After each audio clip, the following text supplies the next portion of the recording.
Assalamualaikum warahmatullahi wabarakatuh. Waalaikumsalam. Alhamdulillahirabbil alamin wassalatu wassalamu ala asrofil anbiya'i wal mursalin wa ala alihi washabbihi ajmain amma ba'du. Anak-anak, khususnya siswa kelas 12 SMA Muhammadiyah 2 Yogyakarta, berjumpa kembali di acara Muha Career Day. Kali ini bersama saya Ibu Dwi Jayanti, Guru BK SMA Muhammadiyah 2 Yogyakarta. BK, sahabat siswa meraih cita-cita. Ibu doakan dimanapun kalian berada, semoga kalian selalu dalam keadaan sehat walafiat. Amin. Pada kesempatan kali ini, kita akan mengupas tentang Universitas Pembangunan Nasional Veteran Yogyakarta, yang biasa kita kenal dengan sebutan UPN Veteran Yogyakarta. Telah hadir bersama kita Bapak Markus Kusnardianto, Sarjana Sosial selaku Kasubag Kerjasama dan Humas UPN Veteran Yogyakarta. Selamat pagi Bapak. Selamat pagi Ibu. Bagaimana keadaan Bapak pagi ini? Iya, sehat. Ya, Alhamdulillah. Ini kan masa pandemi nih Pak. Bagaimana sih Kak kegiatan di UPN selama pandemi ini, sama atau berbeda dengan masa-masa yang lalu? Selama masa pandemi ini cukup berbeda sekali. Yang biasanya di UPN ini hiruk pikuk dengan mahasiswa, kegiatan belajar mengajar dan kegiatan perkantoran. Untuk selama pandemi ini kita cukup lumayan sepi, ya. Teman-teman mahasiswa sebagian besar masih berada di rumahnya masing-masing, di daerahnya masing-masing. Nah, yang berada di kampus sekarang ini teman-teman mahasiswa yang kebetulan melakukan bimbingan dan juga mungkin ada yang praktikum dan kuliah lapangan. Jadi selama pandemi ini memang kita batasi untuk kegiatan-kegiatan perkuliahan yang diizinkan hanya yang berupa melakukan praktikum. Nah, dengan praktikum itu pun kita batasi. Tidak semua satu angkatan, satu kelas itu masuk semua, tetapi mungkin misalnya ada satu blok itu 30 orang, ya yang kita perkenankan hanya 10 orang, yang 10 daring. Nanti demikian juga akan bergantian begitu. Nah, kalau yang lapangan juga seperti itu, kita batasi, misalnya 50 ya 25, nanti hari pertama, hari kedua 25. Jadi semua kegiatan memang harus kita atur, karena tidak kita mungkiri bahwa pandemi ini cukup ya sebenarnya menguras tenaga kita untuk memikirkan bagaimana kita menjaga supaya semuanya aman, ya terbebas atau jauhkan dari virus corona ini. Nah, apalagi 2 minggu yang lalu UPN ini dicanangkan sebagai kampus sehat oleh Menteri Kesehatan. Nah, ini makanya kita cukup menjaga benar bahwa selama pandemi ini kita mengutamakan protokol kesehatan, gitu betul. Oh iya. Bapak, baik kita mulai perbincangan kita hari ini. Ini saya tahu tadi UPN dicanangkan sebagai universitas yang kesehatan ya, universitas yang sehat. Nah, saya ingin tahu juga perkembangannya UPN saat ini Pak, dari mungkin masa dulu kan UPN swasta atau sekarang sudah menjadi negeri dan mungkin punya prestasi yang banyak. Ya. Perkembangannya UPN. Ya. Jadi UPN ini cukup unik sebenarnya, perguruan tinggi yang cukup unik. Pertama kali kita berdiri sebuah perguruan tinggi kedinasan, ya, di bawah Departemen Pertahanan dan Keamanan.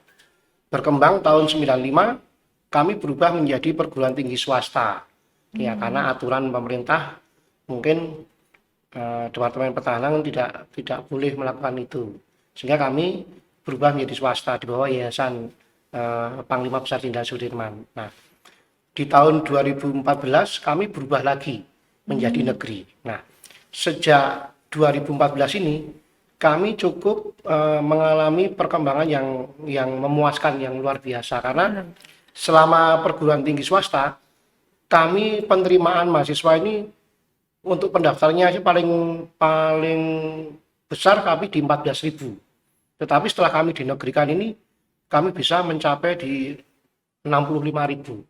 Gitu. Jadi luar biasa perubahannya dari swasta ke negeri. Ini antusiasnya cukup lumayan, karena di beberapa prodi yang dulunya hampir tidak ada peminatnya, sekarang luar biasa peminatnya begitu. Alhamdulillah. Ini Pak, karena banyak peminatnya, mungkin di siswa kita juga banyak yang sangat berminat untuk kuliah di UPN Veteran Yogyakarta. Nah, ini saya ingin bertanya, jalur masuk UPN itu apa aja sih? Oh ya, Iya.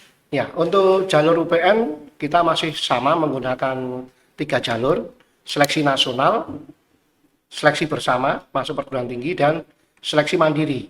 Nah, untuk seleksi mandiri ini selama masa pandemi ini kita mengalami perubahan, Ibu. Yang dulu kita hanya menggunakan utul, ujian tulis saja, tetapi mulai tahun ini 2019 kemarin, ya, kita sudah menggunakan 3 jalur.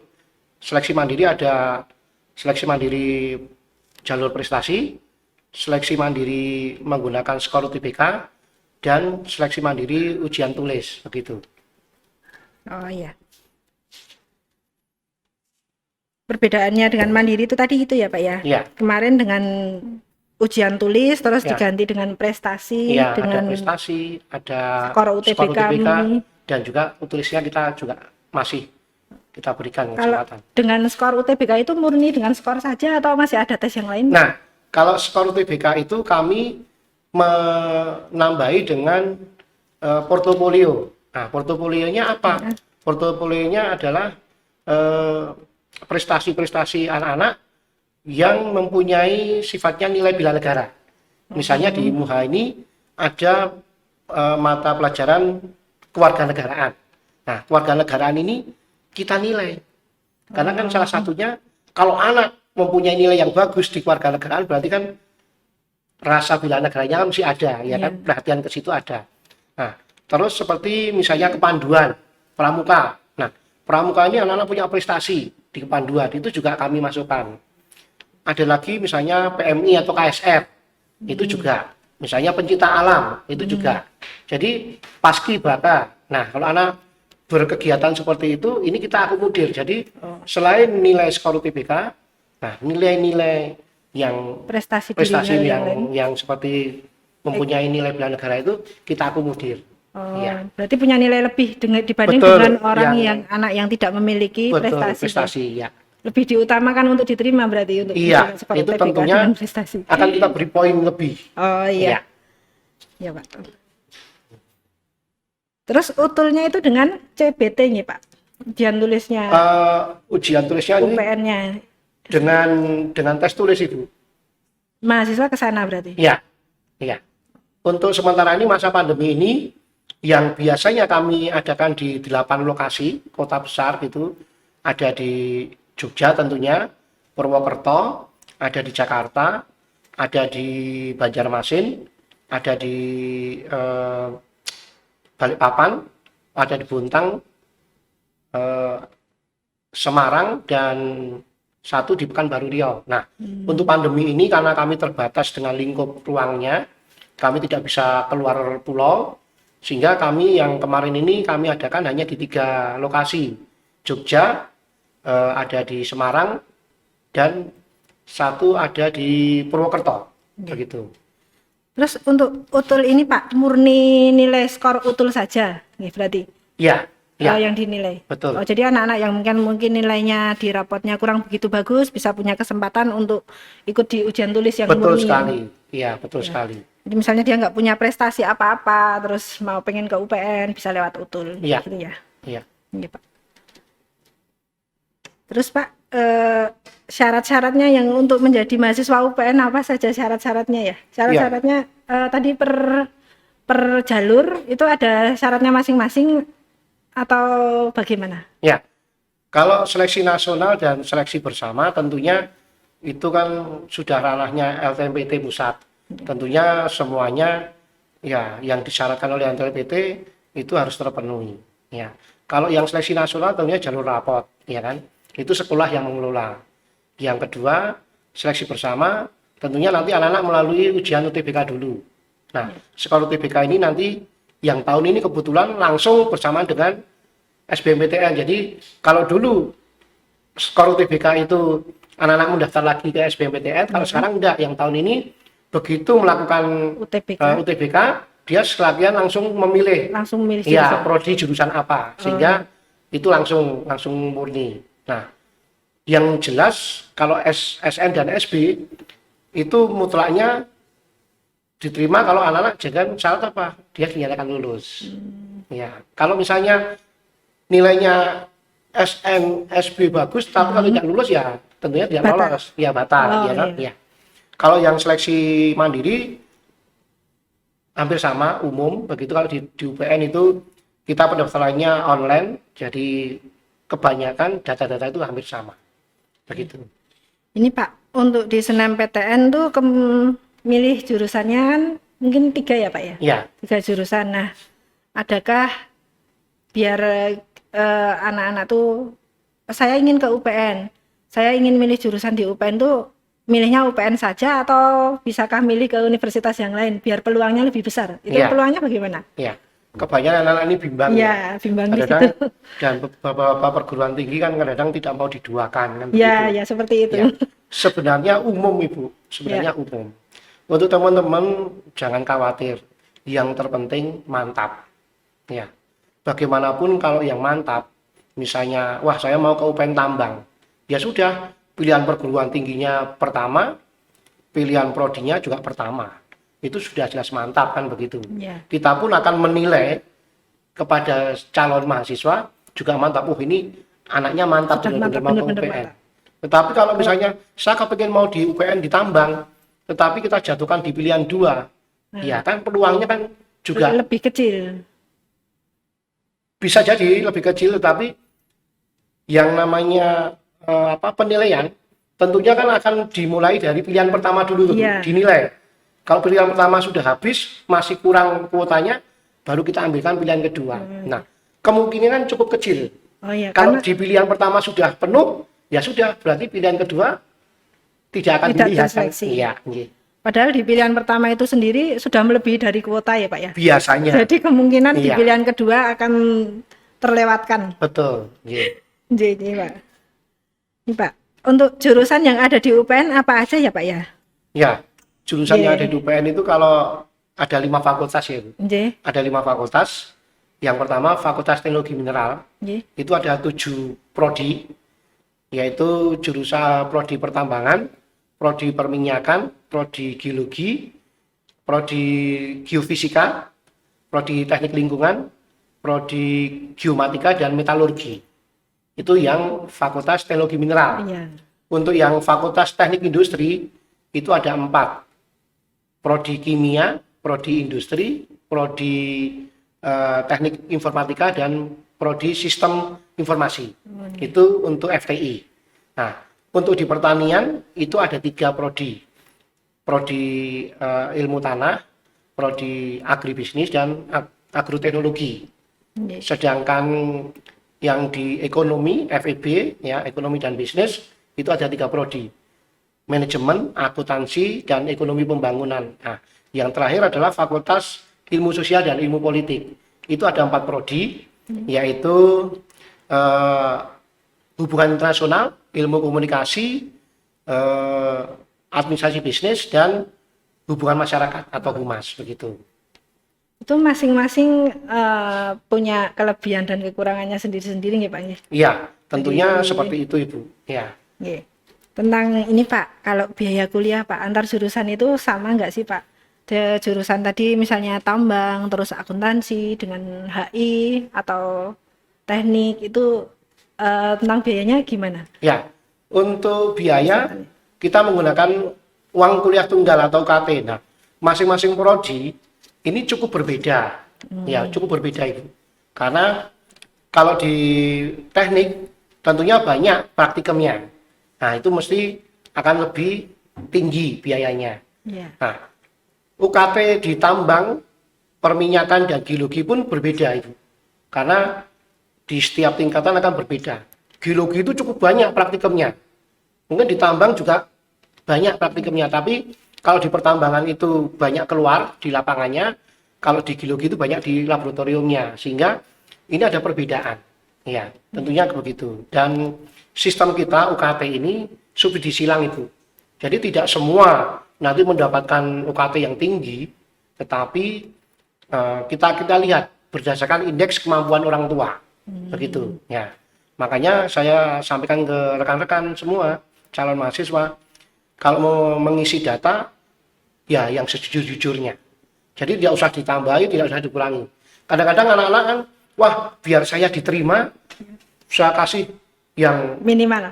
bagus, Oh, yang biasanya kan bagus. begitu Bu. Nah, tetapi nanti kalau setelah diterima, biasanya waduh Pak, kemarin anak saya tidak konsultasi ke kita, sehingga anaknya ngisi yang tinggi. Nah, pada protes minta diturunkan. Nah, biasanya seperti itu. Makanya kami harapkan dalam pengisian data pada waktu mengisi formulir untuk pendaftaran diisi yang sejujur-jujurnya saja, tidak usah lebih, Tinggikan, tidak usah dituruni. dikurangi, sehingga begitu diterima sudah tidak kaget karena kita menentukan uang kuliah tunggalnya itu berdasarkan indeks kemampuan orang tua dan data itu. Oh Begitu. iya. Terus tentang UKT ini dibayarkan di awal saja atau di setiap tahun nih Pak kalau UKT itu? UKT itu dibayarkan setiap semester itu. Setiap semester? Ya, 6 bulan sekali. Iya. Yang dulu kan ada SKS tuh Pak, berarti kan nggak ada uang SKS tapi pakai UKT itu ya? Iya, betul. Misalnya si anak kita tentukan misalnya si A dengan UKT 500.000. Ya sudah, dari mulai masuk sampai dengan lulus ya 500.000 Ibu. Oh iya. Dan fasilitasnya juga sama. Yang bayar 500.000 dengan yang misalnya ditambang 11,6 itu sama. Semuanya sama karena tadi menggunakan sistem apa? Subsidi silang. Oh iya. Begitu. Setiap tahun bayarnya, setiap semester membayar UKT terus dan itu berbeda-beda sesuai dengan kemampuan orang tua masing-masing. Ya, masing-masing prodi juga Oh, iya. berbeda Ibu. Si A misalnya di manajemen mendapat kelompok 3 misalnya 4 juta, mungkin yang ditambang sama-sama kelompok 3 tetapi mungkin kelompok 3-nya sana 5 juta begitu. Oh, iya. Jadi berbeda. Ya. Terus Pak, di UPN ada beasiswa apa aja ya di UPN itu kan banyak ya beasiswa. Ya, kalau beasiswa cukup banyak ya. Iya. Selain dari perbankan juga beasiswa ini biasanya eh, diberikan oleh kemitraan kita, misalnya dari perusahaan-perusahaan yang sudah kita gandeng. Ya, kan kebanyakan alumni-alumni kita kan ada di beberapa perusahaan Ibu. Ya, ada di Adaro, ada di Freeport, ada di Antam, ada di PTBA, Bukit Asam dan sebagainya itu sering memberikan beasiswa kita. Nah, jangan lupa kita juga memberikan UPN sendiri memberikan beasiswa untuk teman-teman untuk menunjang pendidikannya. Nah, bagi putra-putri TNI Polri itu juga begitu Ibu. Kita juga memberikan beasiswa untuk TNI Polri, putra-putri TNI Polri. Begitu. Beasiswa itu untuk mendapatkannya dengan syarat apa saja Pak biar dapat beasiswa UPN? Ya, tentunya beasiswa itu kan mesti ada aturannya. Ya. Yang pertama jelas prestasinya bagus, dia aktif di organisasi. Nah, seperti itu yang harus teman-teman perhatikan. Karena kadang-kadang kan teman-teman berpendapat, beasiswa itu diberikan kepada Anak yang kurang mampu. anak kurang mampu. Tetapi justru kita harus lihat prestasinya juga harus bagus. Selain kurang mampu, prestasinya harus bagus, ya dari akademik dan non akademiknya. Anjay, Pak. Di kegiatan di UPN kan ada untuk mahasiswa, kegiatan mahasiswa ya Pak, Nggih. UKM. Ya. Unit kegiatan mahasiswa di UPN itu apa aja? Mungkin Ya. biar ada Ya, bisa jadi menyalurkan. kegiatan mahasiswa kita itu ada sekitar 28 unit kegiatan mahasiswa. banyak. Iya. Silahkan pilih nanti rekan-rekan kalau bergabung di UPN, tentunya banyak sekali ya. Dari mulai tari, paduan suara, marching band, KSR, Cinta ada menwa, alam. pencinta alam dan sebagainya masih banyak sekali. Oh, Iya. Untuk unit kegiatan keagamaan pun semuanya ada. Silahkan teman-teman yang punya potensi di sekolahnya, misalnya punya bakat basket juga ada, mungkin tari juga ada, paduan suara juga ada, marching band juga ada begitu. iya. Ini Pak, mau mungkin saya pertanyaan dari saya juga tentang kalau memilih jurusan di UPN, kebetulan kok diterima, terus nggak taunya sudah diterima tapi tidak diambil. Ada nggak sih sanksi dari UPN Oh, iya. untuk mahasiswa tersebut yang Iya. tidak mengambil jurusan di UPN? Ya, tentunya kalau yang diberlakukan seperti itu biasanya di jalur seleksi nasional. Oh, Ya, seleksi nasional itu kan sebenarnya SNM ya sama seleksi SBM. nasional ya SNMPTN ya. Itu kan sebenarnya kan semua orang kepingin mendapatkan kursi itu. Tetapi kadang-kadang teman-teman ini tidak memperhatikan itu. Ya, kebanyakan juga kepingin mencoba. Ya, mencoba. Ah, kalau saya punya kemampuan seperti ini, saya coba. Padahal tidak ngeh terhadap itu ya, Bu. Tetapi kalau ada pandangan yang lain, dia mesti akan beralih. Nah, itu sangat disayangkan. Saya sarankan kalau sudah masuk di ranahnya seleksi nasional, itu mohon digunakan yang sebaik-baiknya. Karena tidak ada kesempatan yang kedua untuk teman yang lainnya. Misalnya si A sudah diterima di pertambangan, tetapi kebetulan dia juga mencoba di tempat yang lain. Nah, ini pindah. Atau mungkin ikut ujian kedinasan. Nah, wah saya sudah diterima di TNI Polri. Atau mungkin saya di kedinasan di mana. Nah, ini dilepaskan ini cukup sayang. Orang lain sudah antri. Ya, tetapi ini kalau dilepaskan sudah nggak ada bisa diganti itu. Kosong. Nah, itu pun juga sangat disayangkan bagi kita. Karena semakin banyak yang mengundurkan diri ini justru juga mempengaruhi akreditasi institusi kita. Ya, berarti dianggap kita ini tidak bisa memantapkan, meyakinkan calon mahasiswa ini untuk kuliah di UPN gitu. Ada sanksinya nggak Pak untuk mahasiswa yang seperti itu? Iya, kalau dari kementerian memang itu harus kita berikan peringatan ya, terutama untuk sekolah ataupun siswanya itu kita berikan peringatan sebenarnya. Kalau memang itu alasannya tidak masuk akal dan sebagainya, tentunya itu akan kita beri langsung kan, ya punishment yang wah ini memang disengaja. Tetapi kalau tidak disengaja, nah ini yang bisa mungkin peringatan lisan atau tulisan begitu tertulis gitu. Nah untuk yang lainnya, nah yang harus kita kuatkan begitu. Ya, biar anak-anak juga memikirkan jurusan apa yang akan diambil besok di jalur SNMPTN atau SBMPTN, betul. Agar nanti tidak istilahnya menyengsarakan orang lain. Betul. Ya, dipikirkan jurusannya matang-matang. Ya. Terus untuk ini Pak, program studi unggulan yang di UPN itu apa aja ya? Ya. Yang diunggulkan? Ya, masing-masing fakultas punya keunggulan masing-masing, Bu Dwi. Jadi kalau di mineral itu kita ada yang selama ini menjadi tingkat keketatan yang paling tinggi selama 3 tahun ini ada di pertambangan. Ya, selain itu setelah itu perminyakan, geologi dan seterusnya. Nah, untuk di FTI kebetulan tahun ini adalah di informatika tinggi itu. Iya, informatika cukup lumayan ini FTI. Terus di FEB itu ada di manajemen tetap ya, selama ini manajemen memang selalu tinggi begitu. Terus yang di FISIP itu ada di komunikasi HI ya. Komunikasi HI ada di bawahnya ya. Dan yang di pertanian itu ada di agroteknologi. Ya. Baik Bapak, caranya untuk diterima di UPN ya tadi kuncinya harus belajar dengan sungguh-sungguh ya Pak agar punya prestasi yang bagus di UPN, nanti insya Allah peluang besar diterima sangat banyak. Iya, jadi yang penting anak-anak semangat dalam menempatkan pilihan juga harus jeli begitu ya, karena kita salah menempatkan, kita salah memilih, tentunya juga itu akan menjadi bumerang bagi kita. Ya, pilihan-pilihan itu harus secara tepat harus ditempatkan yang benar. Karena misalnya begini, saya kepingin diterima di UPN di tambang, tetapi di pertambangan ini dijatuhkan pilihan kedua, mungkin di geologi malah di pertama. Nah, di tambang di pilihan keduanya terbalik sebenarnya. Ya, karena bagaimanapun anak-anak sekarang ini kan kita tuntut untuk lebih jeli. Untuk lebih jeli apa? Melihat peluangnya. Kan searching aja kan. Wah, ini perkiraannya bagaimana? Ya. Anak-anak kemana ini harus kita lihat. Karena kita menempatkan salah pilihan ini yang cukup bisa beresiko. Betul, beresiko. Begitu. Ya Bapak, mungkin pelajaran buat kita semua, anak-anak kita harus pintar menempatkan pilihan pertama dengan pilihan kedua.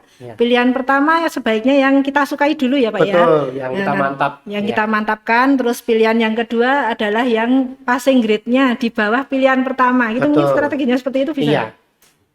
Jadi misalnya pilihan tadi tambang itu lebih tinggi dari geologi ya, karena pengennya geologi, ambillah geologi dulu pilihan Betul, pertama, pilihan ya. kedua ya jangan tambang, tapi Ya, yang ada di bawahnya geologi. Betul. Ya. Nggih. Itu mungkin sekaligus tipsnya nggih Pak, nggih. Iya, Tips betul, Ibu. biar diterima Nggih. di UPN, mungkin di semua PTN juga seperti itu nggih Pak, nggih. Hampir sama, Hampir Ibu. sama Iya. semua. Nggih. Iya. Nggih. Nggih. Nih ya, tidak terasa waktu cepat berlalu. Mungkin niki pesan-pesan dari Bapak untuk anak MUHA apa ya Pak ya? Iya. Nggih. Untuk teman-teman yang di MUHA, Ya. tetap semangat dalam belajar di masa pandemi ini. Jangan lupa ya. Jangan lupa dan jangan diremehkan ya. Virus corona ini cukup menyita waktu kita, menyita tenaga kita, pemikiran kita. Tetap jaga jarak, mencuci tangan, ya, pakai masker, karena ya tidak kita mungkiri semua yang kita rasakan ini bisa menimpa siapa saja. Ya. Yang terpenting di dalam masa pandemi ini belajar yang tetap semangat, ya, jangan kendor. Ya. Ya. Semangat meraih prestasi. betul. Ya. Baik, terima kasih banyak Pak Markus. Sama-sama, Ibu. Telah menyisihkan waktu untuk memberikan informasi yang sangat-sangat bermanfaat tentang UPN Veteran Jogja. Semoga siswa kami banyak yang diterima di UPN. Amin. Amin. Kebetulan dari tahun kemarin, tahun sebelumnya itu banyak sekali Pak. Lewat Iya. jalur SNMPTN itu mayoritas UPN. Tahun 2019, 2020 kemarin juga banyak UPN lagi. Amin. Ya. Ya, kebetulan melalui jalur yang lain banyak juga. Ya. Nah, untuk mengetahui informasi lebih lanjut tentang UPN Veteran Yogyakarta, anak-anak dapat membuka website UPN Veteran Jogja di upnyk.ac.id. Jangan lupa like, subscribe, dan klik tanda lonceng channel ini. Dan untuk mengetahui informasi terupdate tentang SMA Muhammadiyah 2 Yogyakarta, anak-anak dapat melihat di IG @humas_SMA_muha Yogya atau di Facebook dan Twitter @SMA_muha_YK. Demikian anak-anak pertemuan kita kali ini. Terima kasih sudah menyimak hingga selesai. Sukses untuk kalian semua. Patuhi protokol kesehatan, sehat selalu, rajin belajar dan berdoa. Semoga cita-cita kalian tercapai. Amin. Billahi taufik wal hidayah. Wassalamualaikum warahmatullahi wabarakatuh. Waalaikumsalam. Makasih Bapak. Ini sama-sama, Ibu.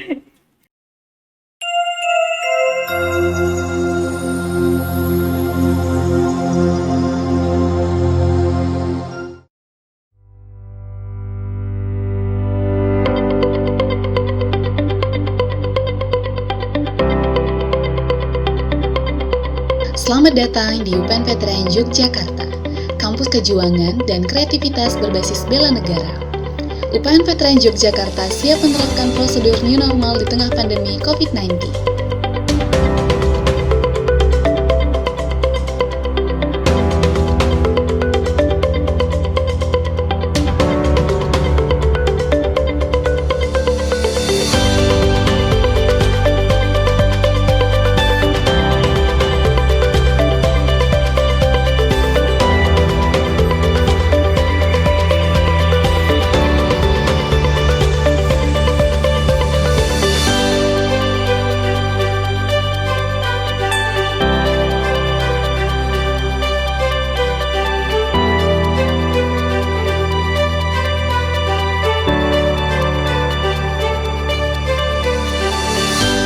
Dalam kondisi pandemi sekarang ini, UPN Veteran Yogyakarta tetap mempunyai prioritas untuk menciptakan atmosfer budaya pembelajaran yang dinamis dan sistem intelektual dengan tetap memperhatikan protokol kesehatan.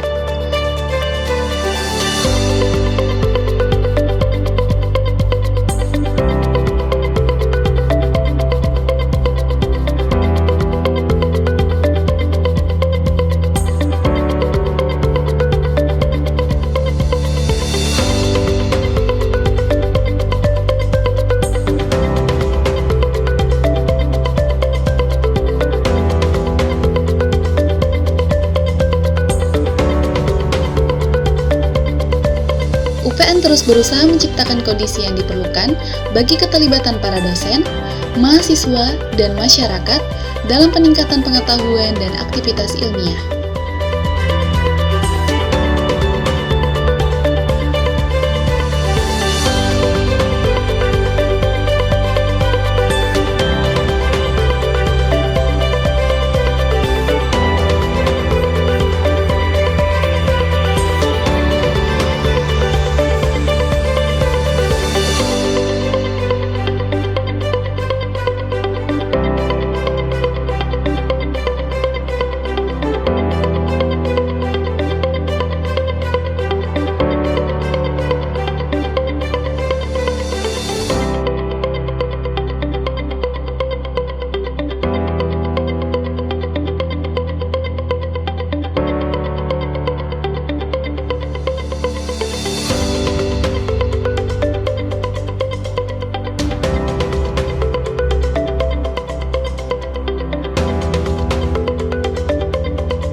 Akademi UPN Veteran Yogyakarta didorong untuk terlibat aktif dalam proses belajar mengajar, penelitian, dan pengabdian untuk masyarakat dengan asas tanggung jawab sosial melalui berbagai penyesuaian, sehingga universitas tetap mampu mengambil bagian dalam pembangunan masyarakat dan berkontribusi pada masa depan yang berkelanjutan.